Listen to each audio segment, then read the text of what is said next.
Hi, so I'm at one of my favorite places on the planet. I'm up here at Mount Washington, brought up an EV, and I'm just gonna walk you through why I love being an EV owner. One of the biggest reasons I ended up with an EV is because of where I live. I live on Vancouver Island, and it just seems like one of the best places on the planet to have an EV. The reason for that is that it's an island. Nothing's too crazy far to drive. The charging infrastructure here is amazing. Thank you, BC Hydro, for making it the most reliable network I've seen. And thanks to all the other private ones that are getting it done. But I'm able to drive a lot of places and charge at home, which makes it easy. Also, one of the benefits I have of having an EV is I come up here a lot. I come up to Mount Washington, I come up to Paradise Meadows. I love it up here. My family loves it up here. If people come to visit me, we come up here because it's amazing. The views are incredible, all that, of course.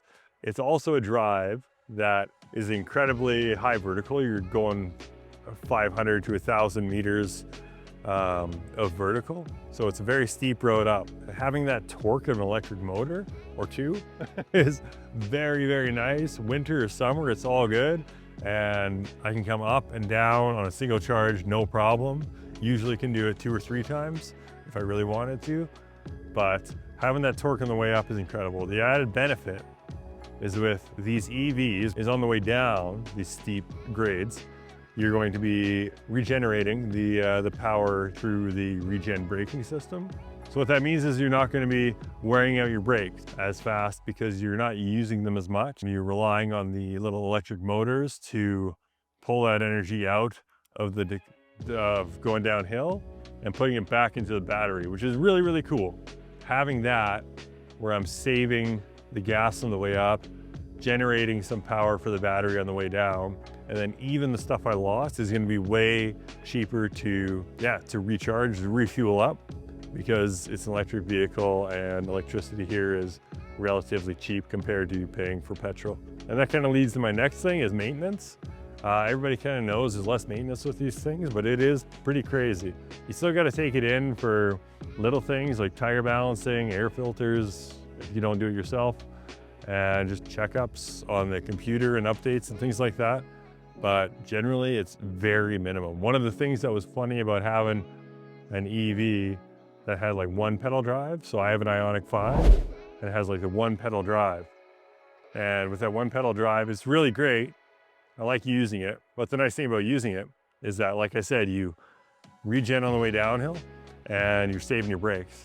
The funny thing is though, if you use just the regen on the one pedal systems, your brakes hardly ever get used, and it's like the car is sitting around. And that means that the calipers and the pistons that push the calipers onto the rotor will seize up a little bit.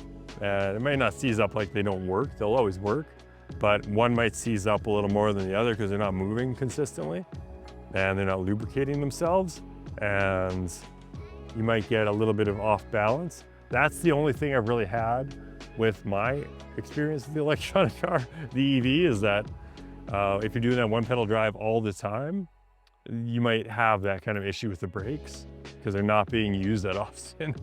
So that's really funny. People always said EVs, you're gonna wear out your brakes because they're so heavy. And it's no, it's literally the opposite.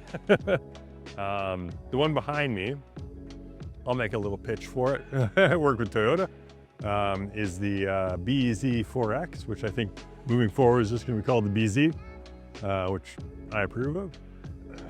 It doesn't have full one pedal driving, which a lot of people look at as a negative.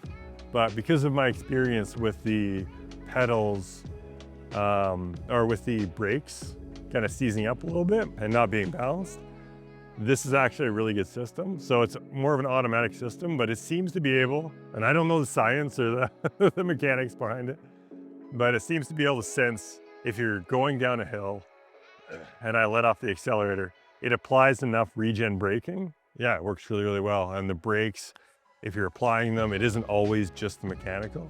As you apply it, it progressively goes from regen to mechanical as you need. If you slam on the brakes, it's gonna be pretty much all mechanical. But if you're using normally, in normal situations, it's gonna apply the right amount of regen to charge the battery efficiently So let's talk about use cases, right? Best thing for this vehicle, for any electric EV, is commuting. It's so good for commuting. It's so much less maintenance. It's so much less fueling up. You can fuel it up at home with the plug-in in the garage. So it's much, much easier that way. And I really love it. And now, if you do forget to charge it or whatever, or you need a little more bump and you don't want to clean out the garage like I do, you can stop at BC Hydro or any of the other like fast DC charging stations, and you're gonna know which ones you like to go to and just charge it up quick. These things charge up pretty quick now. You're looking at kind of 20 minutes to give it a good amount of charge. So it's not crazy. So that's where it absolutely crushes it. If you have a commute that's over like 20K every day, that's where these are gonna be absolutely ideal. Whether it's this one or whether it's a plug-in hybrid, highly recommend it. Longer trips, road trips. This is something that I have experience with both in the summer and winter.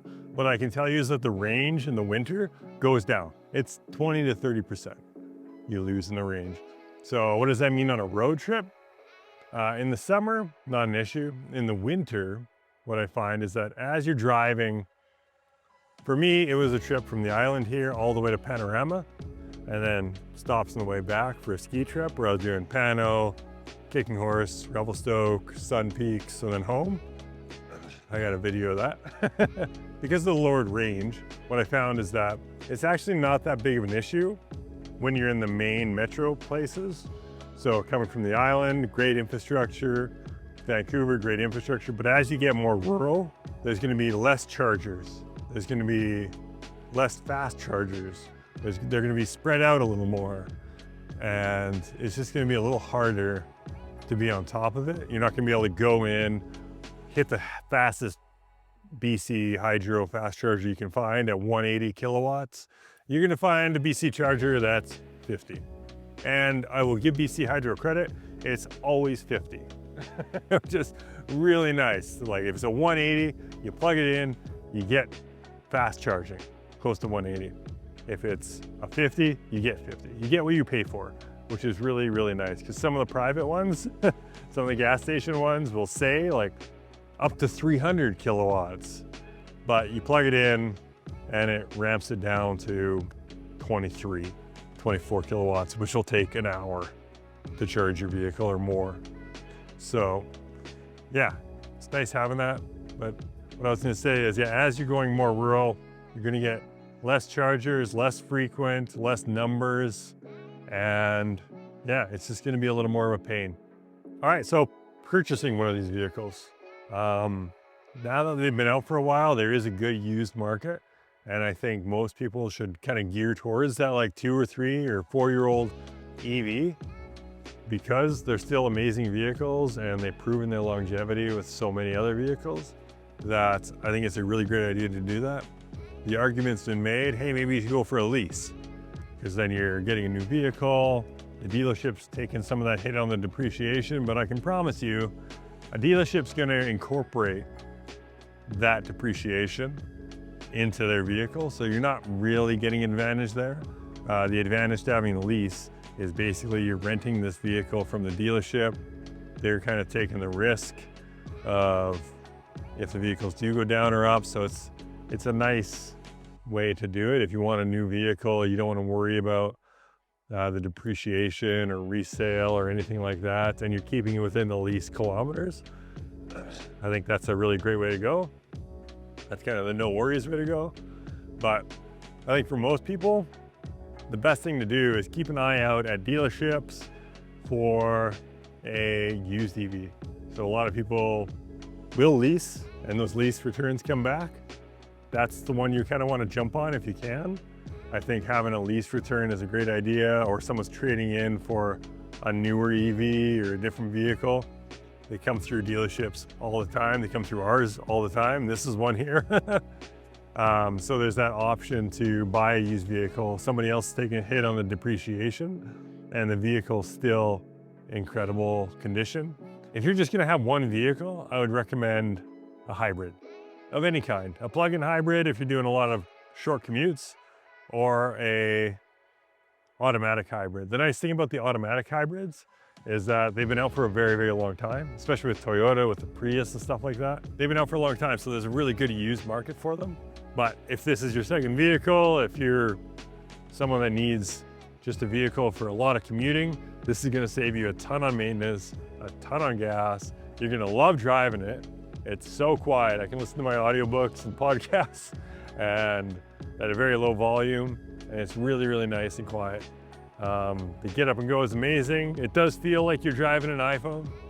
It doesn't have the heart and soul of a Supra or any turbocharged or naturally aspirated engine, but that's okay. For me, I use it for commuting the most, and it's nice just to get in, have all the updated features of lane assist and adaptive cruise control and all the safety of it. It's perfect for my commute, get a good stereo in it, and your money. Yeah, sorry, that's probably a longer video than I should have made. If you have questions about EV ownership, about comparison videos you want to see, maybe it's the Ioniq 5 versus the BZ4X behind me, let me know in the comments and I will make that video. I love doing it and I hope it's somewhat useful for you guys. Like and subscribe. Show us that you appreciate these videos and want to see more of them. Want to see me more or somebody else? Let me know in the comments and we'll catch up next time. Cheers. You.